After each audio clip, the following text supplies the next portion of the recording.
Hukmdor Niccolo Machiavelli. 12-bob. Qo'shinlarni qanday turlari bo'lishi hamda yollanma askarlar haqida.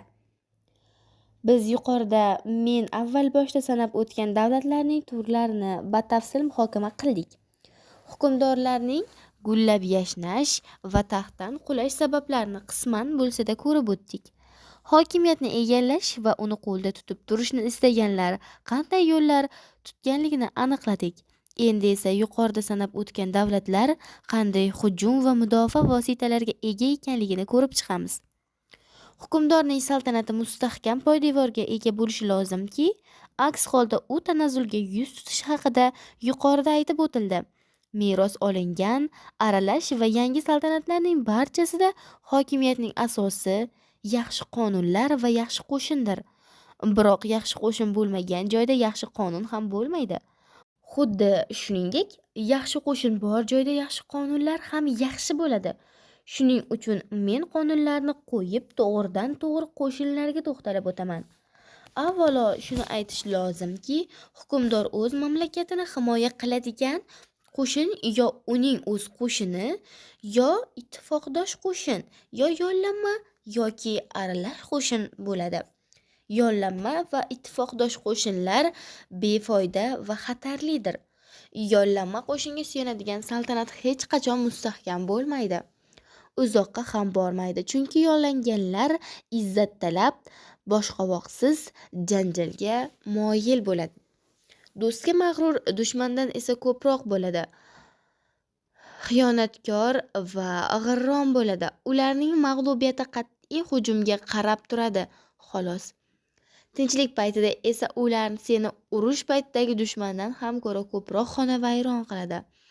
Buning sababi shuki, ularni g'ayrat-shijoat yoki boshqa bir maqsad emas, balki arzimas maosh jangga undaydi. Bu esa tabiiyki seni deb jonini tikish uchun yetarli emas. Tinchlik paytida ular senga bajonidil xizmat qiladi, biroq urush boshlandi deguncha ular orqasiga qaramay qochadi. Shundoq ham ko'rinib turgan narsani isbotlash shartmi? Italiyaning mag'lubiyatiga ularning uzoq yillar yollanma qo'shin bilan kifoyalanganligidan boshqa yana nima sabab bor bo'lishi mumkin? Boshqalarning, kimlarningdir uchun yollanma qo'shinlar juda qo'l kelgan, ular ko'p martalab do'yuraklikda bir-biridan o'zib ketgan, biroq ularning asl basharasi yot dushman bostirib kelganda ko'rindi.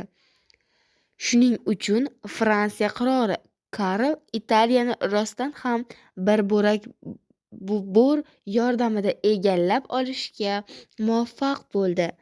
Biz gunohlarimizning jazosini tortyapmiz degan odam to'g'ri aytgan, biroq bu u o'ylagan gunohlar emas, balki men sanab o'tgan gunohlardir.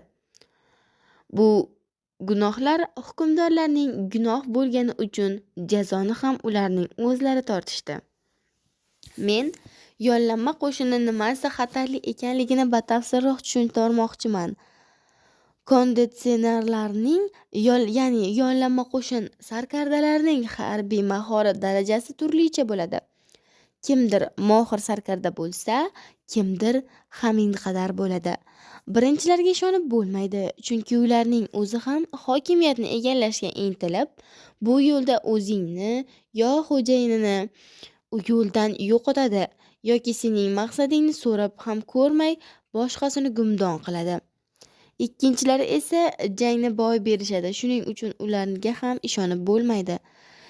Lekin qo'lida qurol tutgan har qanday odam ham u yollagan bo'lmasa urushda yengilishi mumkin-ku deyishlari mumkin. Men bu savolga shunday javob beraman. Qo'shin yo hukmdorning yo respublikaning izmida bo'ladi. Birinchi holatda hukmdor qo'mondonlikni o'zi zimmasiga olib, qo'shinga shaxsan o'zi boshchilik qilishi kerak. Ikkinchi holda esa respublika qo'shinga fuqarolardan birini rahbar qilib tayinlashi hamda agar u ishni eplay olmasa bo'shatib yuborishi, aks holda haddidan oshmasligi uchun uni qonunlar bilan cheklab qo'yishi uchun kerak. Tajribadan ma'lumki, faqat sarkardalarda hukmdorlar va qurollangan respublikalargina buyuk g'alabalar erisha olgan, yollanganlar esa har doim faqat zarar keltirgan. Rim va Sparta ko'p asrlar davomida qurollangan holda erkin hayot kechirgan. Shvetsiyaliklar hammadan yaxshi qurollangan va hammadan ko'ra erkinroq bo'lgan. Qadimda Karfagen qo'shin yollangan edi. Karfagenliklar qo'shinga o'z fuqarosini lashkarboshi qilishgan edi, ammo Rim bilan bo'lib o'tgan birinchi jangdan keyinroq ularning o'zini bosib olishga sal qoldi. Epaminonning o'limidan so'ng fivaliklar Filip Makedonskiyni qo'shinga rahbar bo'lishga taklif qilishgan. U esa g'olib bo'lib qaytgach, Fivani ozodlikdan mahrum qilgan. Milanliklar gersog Filipning o'limidan keyin Franchesko Sforzani xizmatga chaqirishgan. U esa Karavajo yaqinida venetsiyaliklarni tor-mor qilgach, milanliklarga o'zining xo'jayinliklariga qarshi dushman bo'lib birlashib olgan.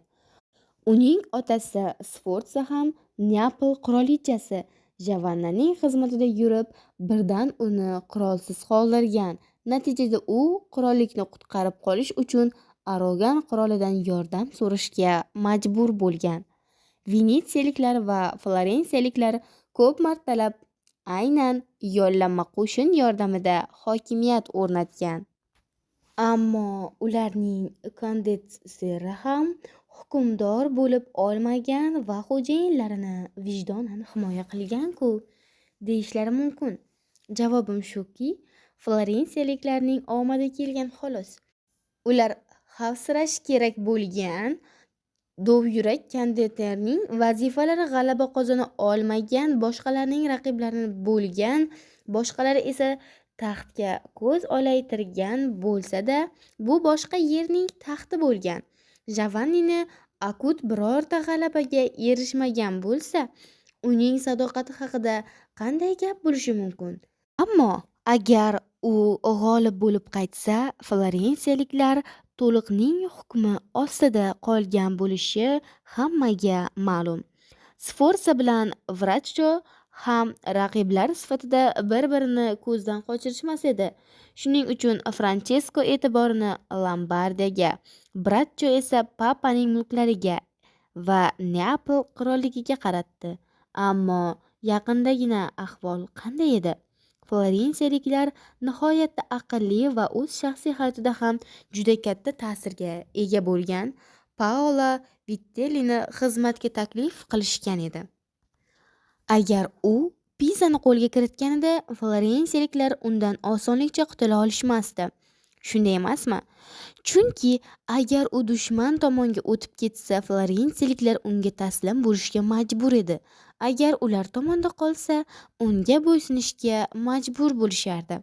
Venetsiyaliklarga kelsak, ular faqat o'z kuchi bilan jang qilgan paytdagina, ya'ni Qattiyadagi yerlarnigina egallay boshlaganlariga qadargina ajoyib va uzil-kesil g'alabalar qozonishgan. Venetsiyaning aristokratlari va qurollangan oddiy xalqi dengiz janglarida ko'p martalab harbiy mahorat namoyon qilishgan.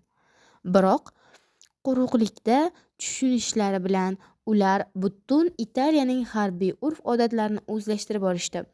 Ularning quruqlikdagi bosib olgan yerlari, uncha katta bo'lmagan davlati mustahkam turgan paytda ularning konditerlaridan, yollanma qo'shinlaridan qo'rqishiga sabab yo'q edi. Lekin ular tobora ko'proq yerlarni qo'lga kirita boshlagach, Kromanolaning davrida ular qanday xatoga yo'q qo'yishganini tushunib qolishdi. Ular Kromanolani mohir sarkarda sifatida tanishar edi. Ular uning rahbarligi ostida Milan gersogini tor-mor qilishdi. Biroq jang qilish o'rniga ataylab vaqtni cho'zayotganini ko'rgach, uning g'alabaga intilmayotganini va demakki g'alaba qozonmasligini o'ylab qolishdi. Ammo uni o'zlari ishdan olishga jur'at qilisha olishmasdi. Chunki erishilgan muvaffaqiyatlarni qo'ldan boy berib qo'yishdan qo'rqishardi. Shuning uchun ham o'zlarini qandaydir yo'l bilan bu xatardan qutqarishga majbur bo'lib, uni o'ldirib qo'ya qolishdi. Keyinchalik ular Bartolomeo da Bergamoni, Roberto da San Severinoni, Graf di Pitiglianoni va shu kabilarni yollashdi, ammo ularning ham g'alaba qozonishidan emas, balki jangni boy berishidan qo'rqishardi. Va Ayla yaqinidagi shunday bo'ldi. Venetsiyaliklar bu yerda 8 asrdan beri ne mashaqqatlar bilan to'plab kelgan narsalardan bir kundayoq mahrum bo'lishdi.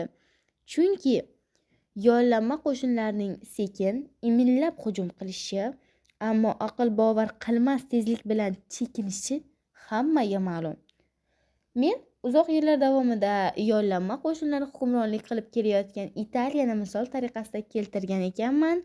Biroz ortga qaytib, ular o'zi qayerdan paydo bo'lgan va qanday qilib bunchalik kuch to'plagani haqida so'z yuritsam, foydadan xoli bo'lmasa kerak.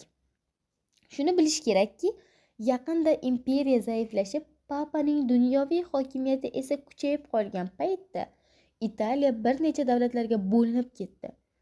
Ko'pgina yirik shaharlar ularni zulm ostida ushlab turgan nobillarga qarshi bosh ko'tarishdi. Nobillarning homiysi imperator bo'lsa, shaharlarga homiylik qilardi. Ko'pchilik boshqa shaharlarda esa ularning o'z fuqarolari hukmdorlik mavqeiga ko'tarilgan edi. Shu tariqa Italiya deyarli to'laligicha papa va bir necha respublikalarning hukmi ostida qoldi. Biroq hokimiyatni egallagan prelat va fuqarolar harbiy ishdan bexabar edi. Shuning uchun yollanma qo'shinlarni xizmatga taklif qila boshlashdi. Asli romaniyalik Alberto da Cuneo yollanma qo'shinlarga ilk bor shuhrat keltirdi. Uning shogirdlari bo'lmish Braccio va Sforza o'z paytida butun Italiyani qo'lga olgan edi. Bugungi kunda yollanma qo'shinga rahbarlik qilayotganlarning barchasi ularning ortidan ergashishdi. Ularning shon-shavkati natijasida Karl Italiyaning u chekkasidan bu chekkasigacha bordi. Lyudovik uni xonavayron qildi. Ferdinand xo'rladi. Shvetsiyaliklar esa uni xo'rlashdi. Ular dastlab o'zlariga bino qo'yib, hamma joyda piyoda askarlarni oyoq osti qilishdi. Buning sababi shuki, hunarmandchilik bilan kun ko'radigan, ammo yer suvlari bo'lmaganligi uchun ular ko'p sonli piyoda qo'shinini boqa olishmas. Kam sonli piyoda askarlar esa ularning shon-shuhrat keltira olishmas edi. Otliq qo'shin bilan kifoyalanganda esa kam sonli qo'shin bilan ularning ham qorni to'q, ham nomi ulug' bo'lar edi. Ahvol shu darajagacha bordiki, 20,000 kishilik qo'shin tarkibida 2,000 ta ham piyoda askar qolmadi. Kelgusida ular o'zlarini va askarlarni harbiy hayotning xavf-xatari va qiyinchiliklaridan xalos qilish uchun nihoyatda ustamonlik qilishdi. Ular to'qnashuvlarda bir-birini o'ldirmas, balki asir olishar, ammo tovon talab qilishmasdi. Qamal paytida kechasi hujum qilishmas, shaharni mudofaa qilishar ekan, chodirlarga hujum qilishmas, qarorgoh atrofini ustunlar va xandaqlar bilan o'rashmas. Qish paytida esa umuman hech qanday harbiy harakat qilishmas edi. Bularning barchasiga ularning harbiy nizomida ruxsat berilgan bo'lib, yuqorida aytilganidek harbiy hayotning xavf-xatar va qiyinchiliklaridan qutulish uchun ataylab o'ylab topilgan edi.